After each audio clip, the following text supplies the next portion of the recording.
আসসালামু আলাইকুম রহমতুল্লাহ।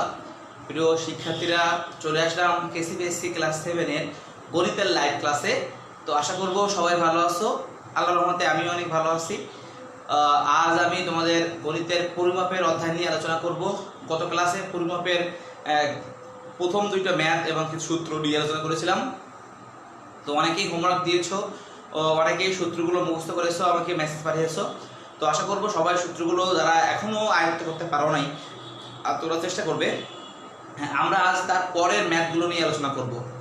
তো তার আগে দেখে নেব আমি কতজন স্টুডেন্ট লাইভ ক্লাসে জয়েন করেছে। যেহেতু ক্লাস টাইম একটু ডিলে হয়েছে, আমি বাসার বাইরে থাকাই ক্লাস টাইম দেরি করতে হয়েছে একটু। তো আমি তার আগে দেখবো কতজন জয়েন করেছে, এবং যারা ক্লাস দেখছো অবশ্যই সামনে মূল বই নিয়ে বসবে এবং মূল বইয়ের তৃতীয় অধ্যায় পরিমাপ। তো অধ্যায়ের অনুশীলনের ম্যাথ করাচ্ছি, তো ওই অধ্যায়টা বের করবে আশা করছি। তো দেখো, প্রথম আমরা গত ক্লাসে 9 নাম্বার ম্যাথ পর্যন্ত আলোচনা করেছিলাম। আজ 10 নাম্বার ম্যাথ থেকে আলোচনা শুরু করব। তো 10 নাম্বার ম্যাথ খেয়াল করো। 10 নাম্বার ম্যাথ যারা ক্লাস দেখছো অবশ্যই, আমি আবারই বলবো, ক্লাসে কয়েকজন জয়েন করেছে, 4 জন, 30 থেকে সপ্তম জয়েন করেছে। তো যারা ক্লাসে জয়েন করছো, 5 জন জয়েন করেছে, এভাবে অনেকেই আস্তে আস্তে জয়েন করছে। তীর্থ জয়েন করেছে। তো খেয়াল করো, বইয়ের যে 10 নম্বর ম্যাথটা আছে তৃতীয় অধ্যায়ে, যে 10 নম্বর ম্যাথ আছে, যে নিচে কয়েকটি ত্রিভুজাকার ক্ষেত্রের ভূমি ও উচ্চতা দেওয়া আছে। ত্রিভুজাকার ক্ষেত্রের ক্ষেত্রফল নির্ণয় করতে হবে। তো এখানে ক খ দুইটি ম্যাথ দেওয়া আছে, আমি অনলি একটা ম্যাথ করে দেবো, আর একটা তোমরা নিজেরা চেষ্টা করবে, যেহেতু একই রকমের ম্যাথ। তো দেখো, এখানে একটি ত্রিভুজাকার ক্ষেত্রের ভূমি ও উচ্চতা দেওয়া আছে। তো আমরা 10 নম্বরের ক করব। ক, ভূমি ও উচ্চতা দেওয়া আছে। তো আগে আমরা দেখব দেওয়া আছে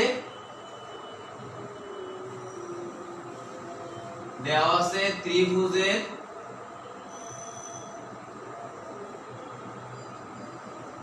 ভূমি 10 মিটার এবং ত্রিভুজের উচ্চতা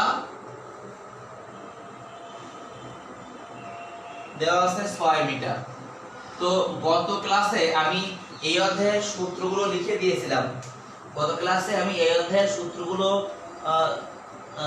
দিয়েছিলাম। বাঁধন জয়েন করেছে, ঈশা জামান জয়েন করেছে, জিৎ জয়েন করেছে অনেকদিন পর লাইভে। আলহামদুলিল্লাহ, আমি অনেক ভালো আছি। বাঁধন, তুমি কেমন আছো? তো খেয়াল করো, ত্রিভুজের ভূমি উচ্চতা দেওয়া আছে। তো ত্রিভুজের ক্ষেত্রফল বের করার জন্য সূত্রটা আমি গত ক্লাসে লিখে দিয়েছিলাম।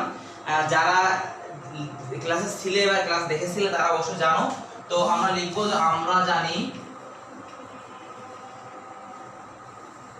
আমরা জানি ত্রিভুজের ক্ষেত্রফল। ত্রিভুজের ক্ষেত্রফলের সূত্র হলো হাফ ইনটু ভূমি গুণ উচ্চতা। হাফ গুণ ভূমি গুণ উচ্চতা। আর যেহেতু ক্ষেত্রফল সেটি হবে বর্গ একক। কি হবে? বর্গ একক। তো হাফ ভূমি দেওয়া আছে 10 মিটার আর উচ্চতা দেওয়া আছে কত মিটার? 6 মিটার। কি হবে? বর্গ। আর একক কি হবে? এখানে মিটার দেওয়া আছে, বর্গ মিটার হবে। যদি আমি কাটি 5 দুগুণ 10, 5 6 কত হবে? 30 বর্গ মিটার। এসব ম্যাথগুলো তোমরা ছোটবেলায় করেছো, সহজ সহজ ম্যাথ। তোমাদের এসব ম্যাথ আসলে সমস্যা হওয়ার কথা না, কারণ ত্রিভুজের ক্ষেত্রফল বের করা কঠিন কিছু না। দিন ইসলাম জয়েন করেছে। দিন ইসলাম কেমন আছো? তুমি? মাত্র 6 জন কেন? আরো অনেক স্টুডেন্ট জয়েন করার কথা।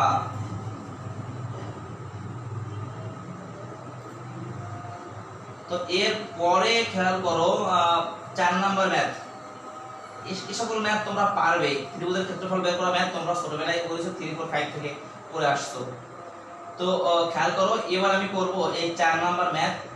4 নাম্বার ম্যাথ দেখো, 4 নাম্বার ম্যাথ বলেছে একটি আয়তাকার ক্ষেত্রে একটি আয়তাকার ক্ষেত্র। তো আয়তক্ষেত্র কাকে বলে? যে চতুর্ভুজের বিপরীত বাহুগুলো পরস্পর সমান ও সমান্তরাল এবং প্রত্যেকটি কোণই সমকোণ, তাকে আয়তক্ষেত্র বলা হয়। তো বলছে একটি আয়তাকার ক্ষেত্রের দৈর্ঘ্য প্রস্থের 3 গুণ, অর্থাৎ দৈর্ঘ্যটা বড়, প্রস্থটা তার চেয়ে 3 গুণ বড়। দৈর্ঘ্যটা প্রস্থের চেয়ে 3 গুণ বড়। এর চারিদিকে একবার প্রদক্ষিণ করা। প্রদক্ষিণ করা বলতে এভাবে ঘুরে আসা। চারিদিকে একবার প্রদক্ষিণ করা বলতে ধরো এইটাই যে আয়তক্ষেত্র, দৈর্ঘ্য আর প্রস্থ। তো ওখানে বলেছে যে দৈর্ঘ্যটা প্রস্থের 3 গুণের সমান এবং এই ক্ষেত্রটা যদি সে একবার প্রদক্ষিণ করে, প্রদক্ষিণ করা বলতে একবার সম্পূর্ণ ক্ষেত্রটা ঘুরে আসে, তো তার কত 1 কিলোমিটার হাঁটা হয়। 1 কিলোমিটার হাঁটা হয়। তো যেহেতু 1 কিলোমিটার হাঁটা হয়, তো নিশ্চয়ই সে কোনো আয়তক্ষেত্র একবার প্রদক্ষিণ করা বলতে বোঝায় পরিসীমা বরাবর, পরিসীমা ঘুরে আসা। এই যে আয়তক্ষেত্রটা ঘুরে আসা বলতে বোঝায় পরিসীমা। তো পরিসীমা বরাবর ঘুরে এসেছে, তো পরিসীমা সেই হিসেবে পরিসীমা হবে 1 কিলোমিটার। তো আমরা সেক্ষেত্রে একটু চিত্র এঁকে নেব।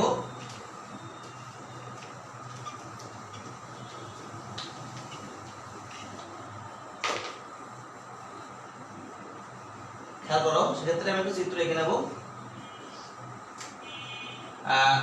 বলছে যে আয়তক্ষেত্র, তো আয়তক্ষেত্র আমি একটা আঁকলাম। বলছে দৈর্ঘ্যটা প্রস্থের 3 গুণ। তো যেহেতু দৈর্ঘ্য প্রস্থের কোনো মান দেওয়া নাই, আমরা কোনো একটা চলক ধরতে পারি। তো আমরা ক ধরতে পারি অথবা এক্স ধরতে পারি। তো যেহেতু পাটিগণিত আমরা কই ধরবো। তো মনে করি তাহলে কত দাগ জানো? এটা হলো 11 দাগ, 15 দাগ, এটা হলো 11 দাগ। মনে করি আয়তাকার ক্ষেত্রের বা আয়তাকার বাগানের, এটা কি আছে? আয়তাকার ক্ষেত্র, বা মনে করি আয়তাকার ক্ষেত্রের প্রস্থ হলো ধরলাম ক মিটার। তাহলে এই হলো প্রস্থ, ধরলাম প্রস্থ হলো ক মিটার। আর কি বলছে? অতএব আয়তাকার ক্ষেত্রের দৈর্ঘ্য, কি বলছে? দৈর্ঘ্য প্রস্থ তার 3 গুণ। দৈর্ঘ্য প্রস্থ ক, তার 3 গুণ কি হবে? 3 ক মিটার। তো দৈর্ঘ্য কি হবে? 3 ক। দৈর্ঘ্য হলো 3 ক। তো প্রস্থ হলো ক, দৈর্ঘ্য হলো 3 ক। তো আমি দৈর্ঘ্য প্রস্থ পেয়ে গেলাম। তো যদি সে এই আয়তাকার ক্ষেত্রটা একবার প্রদক্ষিণ করে, মানে সম্পূর্ণ ক্ষেত্রটা ঘুরে আসে, তো সে পরিধির সমান দূরত্ব অতিক্রম করে, পরিধি বা পরিসীমার সমান দূরত্ব অতিক্রম করে। তো আমরা সেহেতু আমরা ক্ষেত্রটার পরিসীমা ধরতে পারি ওই 1 কিলোমিটার। তো এবং ক্ষেত্রটি পরিসীমা দেওয়া আছে 1 কিলোমিটার। তো 1 কিলোমিটার সমান সমান কি? 1000 মিটার। আমরা লিখতে পারি 1000 মিটার। তো প্রশ্ন মতে একটু খেয়াল করো, প্রশ্ন মতে যেহেতু সে সম্পূর্ণ করে এসেছে বা প্রদক্ষিণ করেছে, তো প্রদক্ষিণ করে বলতে বোঝায় পরিসীমাটা বোঝায়, পরিসীমা। তো আমরা সে প্রদক্ষিণ করে এসেছে 1 কিলোমিটার 1000 মিটার। তো আমরা জানি আয়তক্ষেত্রের পরিসীমা কি? 2 ইনটু দৈর্ঘ্য প্লাস প্রস্থ। পরিসীমা সমান কত হবে? 1000 হবে। খেয়াল করো, এটা হলো পরিসীমা। আর এই যে দৈর্ঘ্য প্রস্থ আছে, পরিসীমা কি? 2 ইনটু দৈর্ঘ্য যোগ প্রস্থ। 2 ইনটু দৈর্ঘ্য যোগ প্রস্থ। তো পরিসীমা সমান সমান পরিসীমা, এটাও পরিসীমা, এটাও পরিসীমা। তো এটাকে সমাধান করি আমরা। 2 3 ক আর ক কি হবে? 4 ক ইকুয়াল টু 1000, 4 দুগুণ 8 ক ইকুয়াল টু 1000, বা ক ইকুয়াল টু গুণ আছে সে কি হবে? ভাগ হবে। তো ভাগ হয়ে গেল। অতএব ক ইকুয়াল টু কত আসলো? 8 আর 125। তো প্রস্থ আসলে কত? 125। তো এই মান বসলে আমরা দৈর্ঘ্য পেয়ে যাব। অতএব একটু দেখো, অতএব আয়তাকার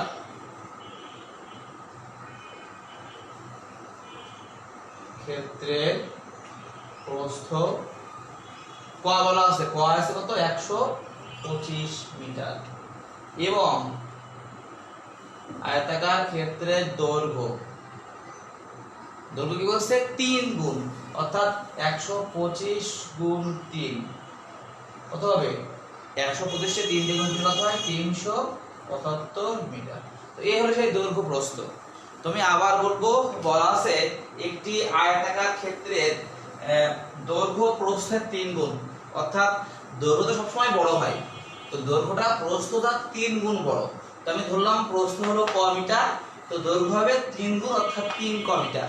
এবং যদি এই ক্ষেত্রটা একবার প্রদক্ষিণ করা হয় অর্থাৎ ঘুরে আসা হয়, প্রদক্ষিণ করা বলতে ঘুরে আসা, যদি এই ক্ষেত্রটা সে একবার সম্পূর্ণ প্রদক্ষিণ করে আসে, তো প্রদক্ষিণ করে আসা বলতে পরিসীমা বোঝায় বা পরিধি বোঝায়। সে প্রদক্ষিণ করে আসলে 1 কিলোমিটার হাঁটা হয়, তো নিশ্চয়ই 1 কিলোমিটারটা কি হবে পরিসীমা হবে। তো আমি 1 কিলোমিটারকে পরিসীমা মিটারে করে নিয়েছি, তো এটা হলো পরিসীমা, আর ক্ষেত্রের দৈর্ঘ্য প্রস্থ দিয়ে এটা হলো পরিসীমা। তো পরিসীমা ইজ ইকুয়াল টু পরিসীমা। পরিসীমার সূত্র কি 2 ইনটু দৈর্ঘ্য প্লাস প্রস্থ, 2 ইনটু দৈর্ঘ্য প্লাস প্রস্থ মানে পরিসীমা, পরিসীমা তো 1000 আছেই। এটা সমাধান করে আমি ক বের করেছি, এবার সেই মানটা আমি সমীকরণে এইখানে বসিয়েছি। তো প্রস্থ ক, দৈর্ঘ্য হলো 3 ক, 3 গুণ 125 মানে 375 হয়ে গেছে।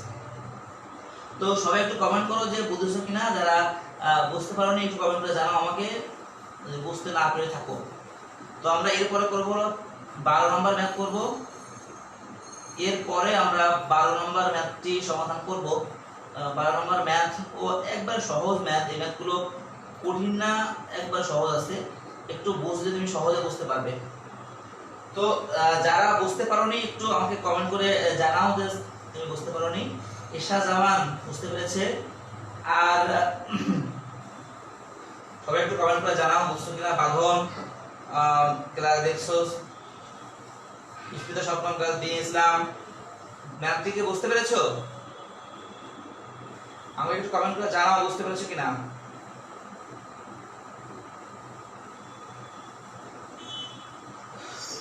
তো খেয়াল করো, আমি এবার পরে অর্থাৎ 12 নম্বর ম্যাথ নিয়ে আলোচনা করব।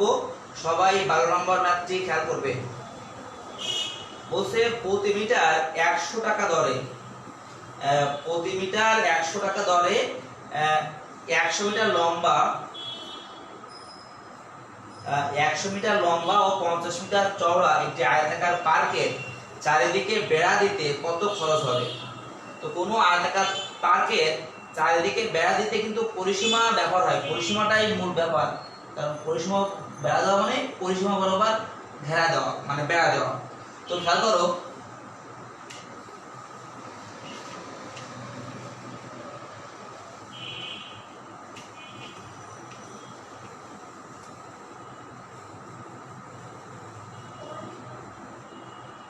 এই হলো সেই আয়তাকার পার্কটা, সাপোজ যে এই হলো সেই আয়তাকার পার্ক। তো এর বলছে দৈর্ঘ্য হলো 1 মিটার, অর্থাৎ লম্বা বলতে দৈর্ঘ্য বোঝায়, দৈর্ঘ্য বলতে 100 মিটার। তো দৈর্ঘ্য হলো 100 মিটার, এটাও 100 হলে এটাও 100 হয়, তো 100 মিটার। আর প্রস্থ বলেছে হলো 50 মিটার, 50 মিটার বলেছে প্রস্থ। তো এই যে আয়তাকার ক্ষেত্রটা বা আয়তাকার যে পার্কটা, এই পার্কটা চারিদিকে ঘুরিয়ে বেড়া দেওয়া হবে, ফেন্স বেড়া দেওয়া হবে। তো বেড়া দিতে প্রতি মিটারে মানে প্রতি মিটারে 100 টাকা খরচ হয়। তো মোট কত খরচ হবে? তো বেড়া দেওয়া বলতে কিন্তু চারিপাশে ঘিরে বেড়া দেওয়া, তো চারিপাশে বেড়া দেওয়া বলতে পরিসীমা বোঝায়, বেড়া দেওয়া বলতে পরিসীমা বোঝায়। তো আমরা পরিসীমা বের করব। তো আমরা আগে দেখব কি কি দেওয়া আছে, এটা লিখে নেব। দেওয়া আছে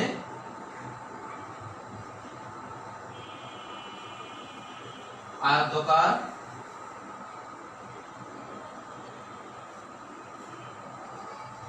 ক্ষেত্রের দৈর্ঘ্য, লম্বা বলতে কিন্তু দৈর্ঘ্য বোঝায়,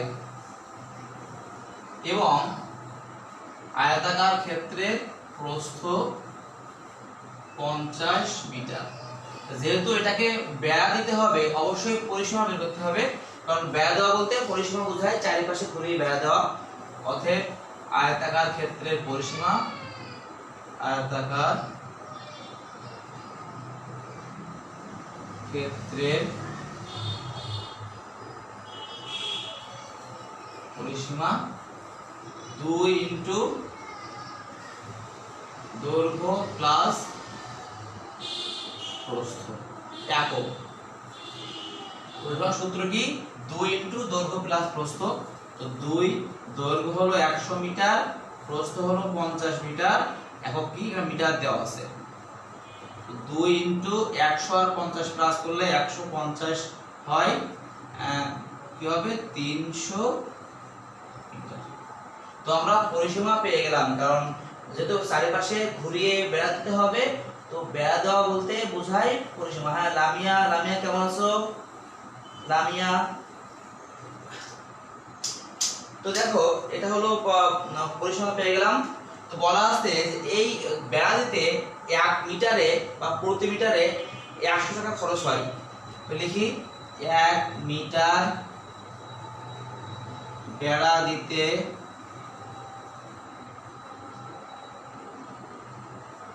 খরচ হয় 100 টাকা। অতএব 300 মিটার বেড়া দিতে খরচ হয় 100 গুণ 300 টাকা। তো গুণগুলি কত হয়? 3 2 0 2 0 4 0 টাকা, অর্থাৎ 30,000 টাকা খরচ হবে।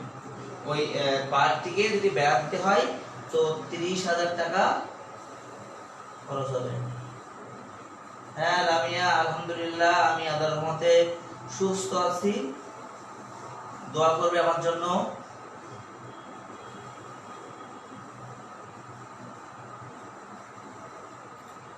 তো এবার দেখো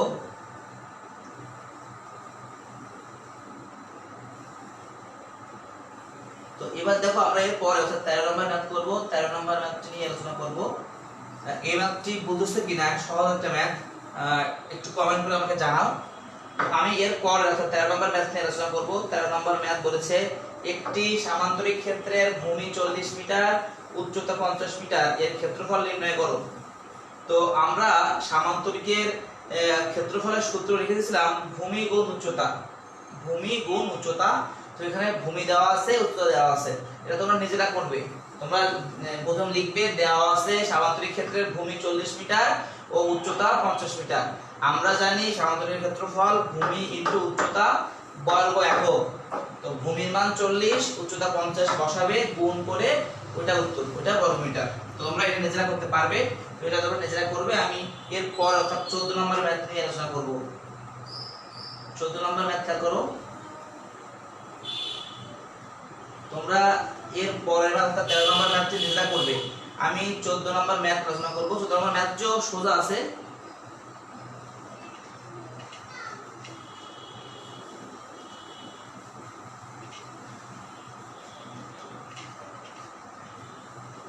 দেখো এর 12 পদে 13 নম্বর ম্যাথটা তোমরা পারবে কিনা। 13 নম্বর ম্যাথ সহজ আছে, ভূমি উচ্চতা গুণ করলে হয়ে যাবে সামান্তরিক ক্ষেত্রফল ভূমি ইনটু উচ্চতা। তোমরা ওটা গুণ করলে তোমরা নিজেরা পারবে, ওটা তোমরা করবে। আমি 14 নম্বর ম্যাথ অর্থাৎ ঘনকের যে ম্যাথটা আছে 14 নম্বর, আমি ওই ম্যাথটা নিয়ে আলোচনা করব। দেখো আসলে সহজ যে ডিসলাইক কোনটা পছন্দ করনি, ইসা জামান ডিসলাইক দিয়েছো, কোনটা ভালো লাগেনি?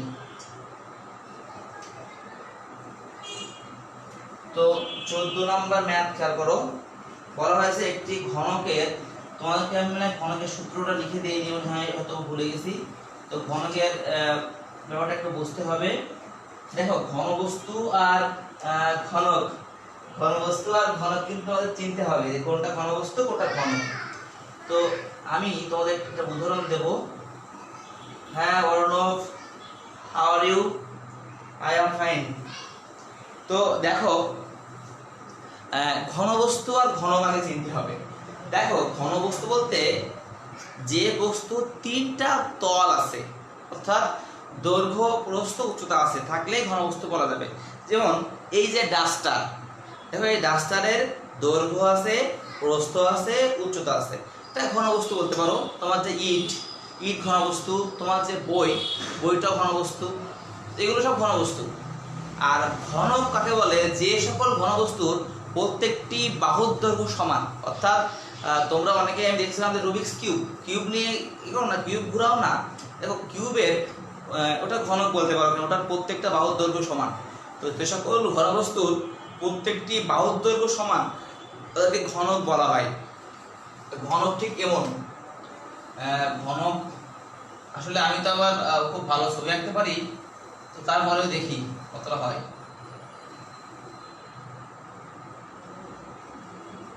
মনে হয় পেরেছি, এই তো পেরে গেছি। তো দেখো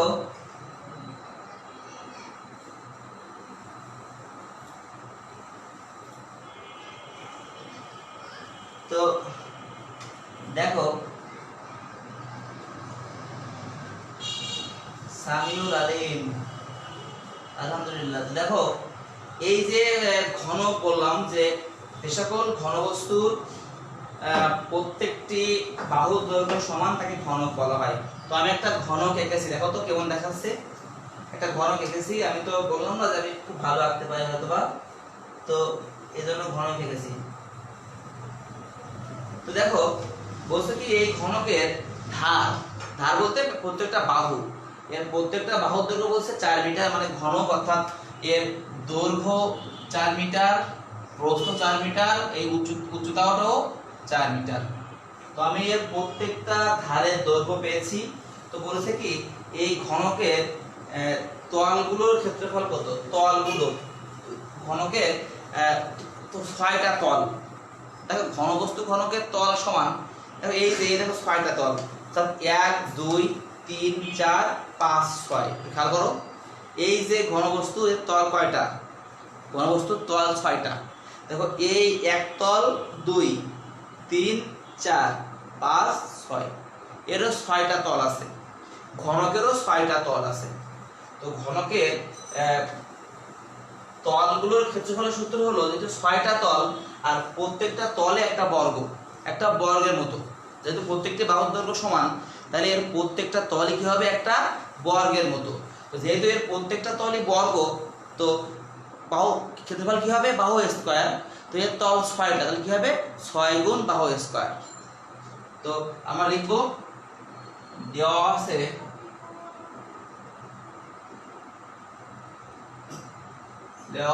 ঘনকের বাহু দৈর্ঘ্য 4 মিটার। তো আমরা জানি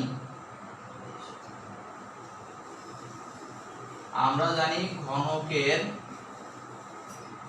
এখানে কি চেয়েছে যে সম্পূর্ণ তল, হ্যাঁ তলগুলোর ক্ষেত্রফল, ঘনকের তলগুলোর ক্ষেত্রফল সূত্র হলো 6 ইনটু বাহু স্কয়ার বর্গ একক। দেখো এই সূত্রটা আমি কতদিন লিখতে ভুলে গিয়েছিলাম, তোমরা লিখে নেবে যে ঘনকের তল হলো 6টা, তো যেহেতু ঘনক প্রত্যেকটা বাহুর দৈর্ঘ্য সমান সেহেতু এর প্রত্যেকটা তল একটা বর্গ। তো আমরা জানি বর্গের ক্ষেত্রফল কি হবে, বাহু হোল স্কয়ার। তো যেহেতু এর তল 6টা, 6 গুণ বাহু হোল স্কয়ার সূত্র হিসেবে ইউজ করা যায় যে ঘনকের তলগুলোর ক্ষেত্রফল বা সম্পূর্ণ তলের ক্ষেত্রফল 6a স্কয়ার। নাসির জয়েন করেছে, তাসনিম নাসির। তো তলগুলোর ক্ষেত্রফল কি হবে 6a স্কয়ার বা 6 ইনটু বাহু স্কয়ার। তো মান বসাই 6 ইনটু বাহু হলো 4, 4 এর স্কয়ার বর্গ মিটার। তো এই a স্কয়ার মানে কি 4 দুইবার গুণ হবে, আবার 4 দুগুণ 8 কেউ বলো না, এই যে 4 এর স্কয়ার বলতে 4 দুগুণ 8 কিন্তু বলো না, 4 এর স্কয়ার বলতে 4 গুণ 4 অর্থাৎ 4 এ 4 এ 16 হবে। তো 16 গুণ 6 কত হবে, 6 16 96 বর্গ মিটার। এই হয়ে গেছে। ম্যাথগুলো ইজি আছে, তুমি যদি সূত্রগুলো মনে রাখতে পারো, সূত্রগুলো সহজে ইউজ করতে পারো, মনে রাখা আর সূত্রগুলো ব্যবহার করা। তো যে সূত্রগুলো মনে রাখতে পারবে আর ঠিকভাবে ব্যবহার করতে পারবে তার কাছে ম্যাথগুলো কিছু না। তো সেই জন্য আমি বলি এই অধ্যায়ের ম্যাথগুলো অনেক ইম্পর্টেন্ট, কারণ তোমার এই ম্যাথগুলোই ক্লাস 8-এ তোমার কাজে লাগবে। তো এই জন্য অবশ্যই এই ক্লাসে এই ম্যাথগুলো ভালো করে শিখতে হবে এবং যে ইউনিট ট্রান্সফরমেশন ভালো করে যা মুখস্থ রাখতে হবে, যে 1000 গ্রামে 1 কেজি, এইসব যে ব্যাপারগুলো আছে এইসব ব্যাপারগুলো তোমার খুব ভালো করেই মনে রাখতে হবে। আর তুমি যদি ভালো করে মনে না রাখো তবে তোমার এর নেক্সট ক্লাসে অর্থাৎ 8-এ গিয়ে তোমার পরিমাপের অধ্যায় করতে কষ্ট হয়ে যাবে। তো আমি আর আজকে মাত্র একটা ম্যাথ করাবো, অর্থাৎ একটা ম্যাথ এর পরে 15 নাম্বার ম্যাথটি করাবো। 15 নাম্বার ম্যাথ করে আজকে ক্লাস শেষ করব। তোমরা অবশ্যই 15 নাম্বার ম্যাথটি খুব ভালো করে বোঝার চেষ্টা করবে, কারণ 15 নাম্বার ম্যাথ বুঝলে এর পরে যে ম্যাথগুলো অর্থাৎ 16, 17, 18 এই সকল ম্যাথগুলো সহজে বুঝতে পারবে। তো 15 নাম্বার ম্যাথ দেখো,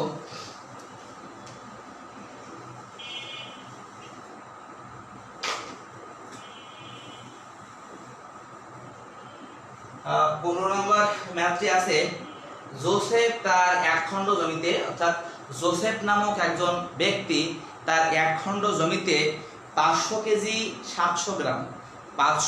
700 গ্রাম আলু উৎপাদন করেন। তিনি একই ক্ষেত্রফল বিশিষ্ট 11 খণ্ড জমিতে, অর্থাৎ 11টি জমিতে কি পরিমাণ আলু উৎপাদন করবেন।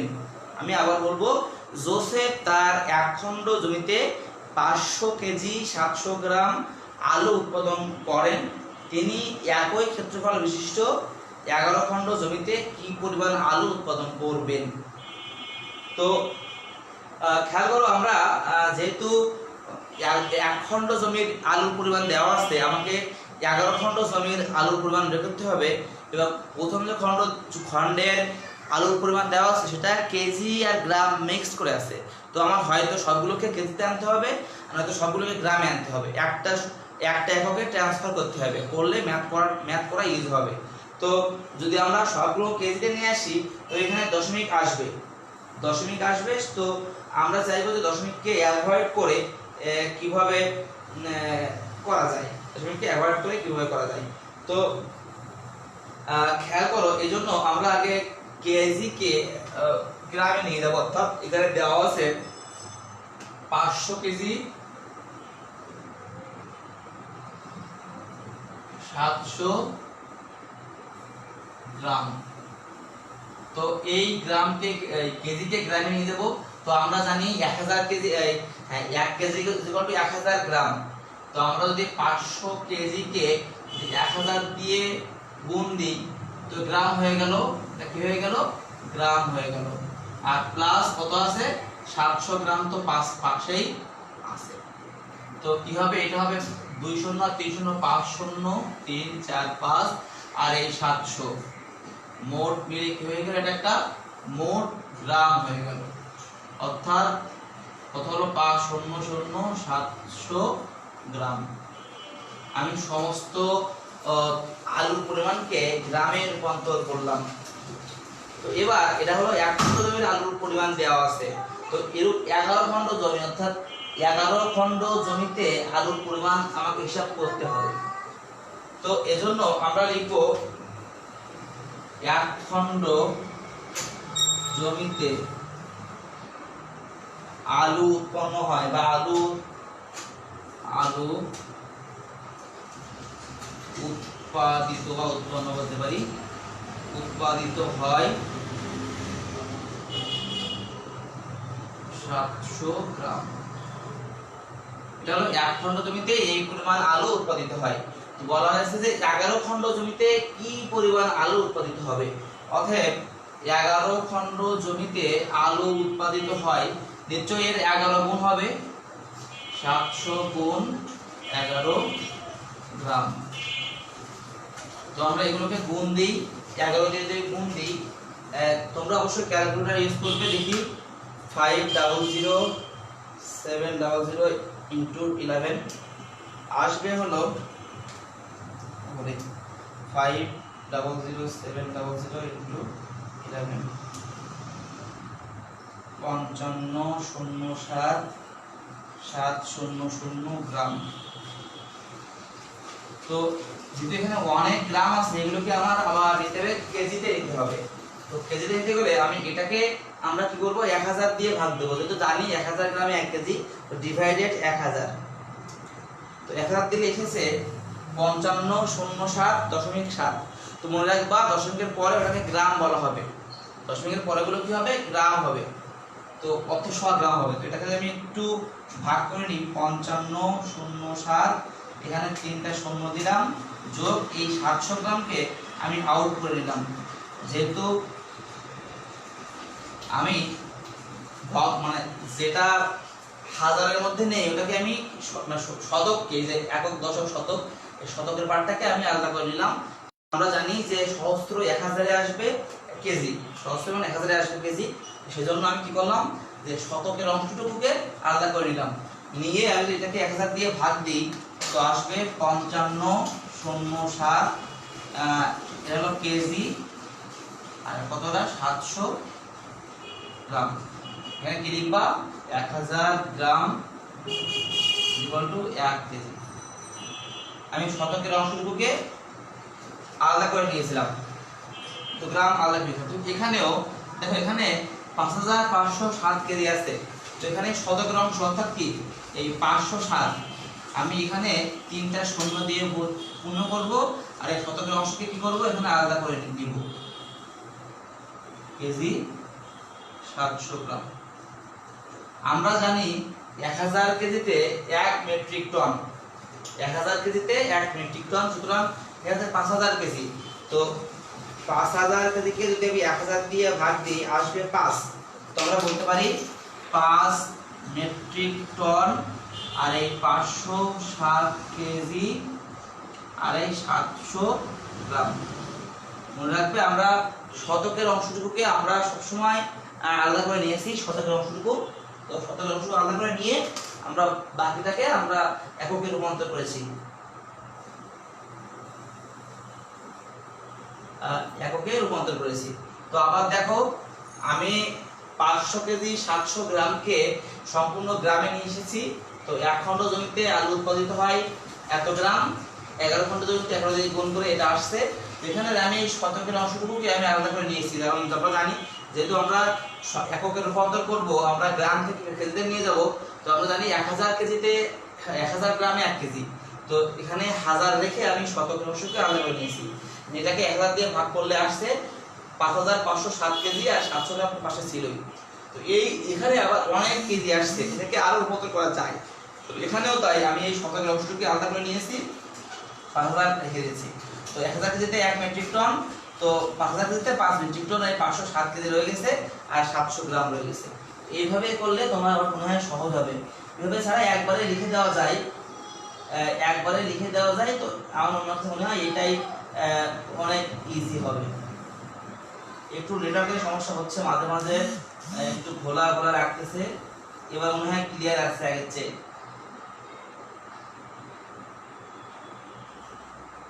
তো তোমাদের হোমওয়ার্ক থাকবে, অর্থাৎ আজকের হোমওয়ার্ক থাকবে 10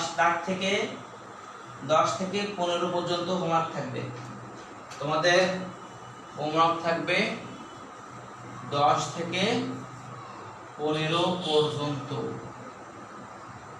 10 থেকে 15 পর্যন্ত তোমাদের হোমওয়ার্ক থাকবে। এখন তো দেখা যায় 10 থেকে 15 পর্যন্ত হোমওয়ার্ক থাকবে। আর গতদিন আর তোমাদের 42 পেজ থেকে এমসিকিউ করবে, আর 42 পেজ থেকে, আর 42 পৃষ্ঠা হতে সংক্ষিপ্ত প্রশ্ন।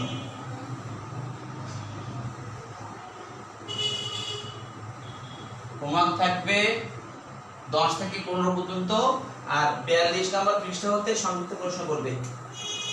তো সবাই ভালো থাকো, সুস্থ থাকো, এই কামনায় আজকের মতো বিদায় নিচ্ছি। আল্লাহ হাফেজ।